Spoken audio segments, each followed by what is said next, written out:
भगत सिंह। ये सिर्फ एक नाम नहीं, क्रांति की पहचान है। चलिए इनकी कहानी को करीब से जानते हैं। उनका ये संदेश आज भी गूंजता है। बहरों को सुनाने के लिए धमाकों की जरूरत होती है। क्रांति तो जैसे उनके खून में ही थी। जिस दिन वो पैदा हुए, उनके पिता और चाचा जेल से छूटे थे। सोचिए, सिर्फ 3 साल की उम्र में वो खेत में बंदूकें बो रहे थे, अंग्रेजों से लड़ने के लिए। फिर हुआ जलियांवाला बाग, एक ऐसा जख्म जिसने एक बच्चे के मन पर गहरी छाप छोड़ी। साल था 1919। सिर्फ 12 साल के भगत सिंह उस जगह पहुंचे जहां सैकड़ों बेगुनाह मारे गए थे। वहां की खून से सनी मिट्टी उन्होंने एक शीशी में भर ली। ये बदला लेने की एक खामोश कसम थी। शुरुआत में वो गांधी जी के साथ थे। असहयोग आंदोलन के लिए उन्होंने अपनी पढ़ाई तक छोड़ दी थी। लेकिन फिर आया चौरी चौरा कांड।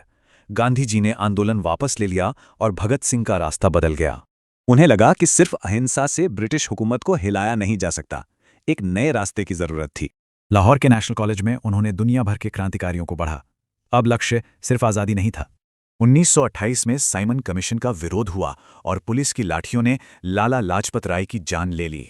लाला जी के शब्द थे, मेरे शरीर पर पड़ी हर लाठी ब्रिटिश राज के ताबूत में कील साबित होगी।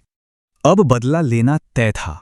भगत सिंह, राजगुरु और आजाद ने मिलकर एक सॉलिड प्लान बनाया।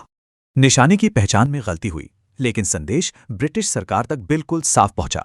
अब उन्हें अपनी आवाज पूरे देश तक पहुंचानी थी। इसके लिए चुना गया सेंट्रल असेंबली को। असेंबली में बम फेंके, पर्चे उड़ाए और इनकलाब जिंदाबाद के नारे लगाते हुए गिरफ्तारी दे दी। जेल में शुरू हुई ऐतिहासिक भूख हड़ताल, जो 100 दिन से भी ज्यादा चली। साथ ही जतिन दास शहीद हो गए। इसी जेल में उन्होंने अपना मशहूर लेख लिखा, मैं नास्तिक क्यों हूं, जो उनके विचारों को दिखाता है। साउंडर्स केस में भगत सिंह, सुखदेव और राजगुरु को फांसी की सजा सुनाई गई। उन्होंने माफी नहीं मांगी। फांसी से ठीक पहले वो लेनिन को पढ़ रहे थे। जेलर से कहा, एक क्रांतिकारी दूसरे से मिल रहा है। तीनों दोस्त देशभक्ति के गीत गाते हुए फांसी के तख्ते तक गए। ये मौत नहीं, एक ऐलान था। सरकार इतनी डरी हुई थी कि उन्हें तय वक्त से 11 घंटे पहले ही फांसी पर चढ़ा दिया। सिर्फ 23 साल की उम्र, लेकिन उनकी शहादत ने आजादी की आग को और भी भड़का दिया।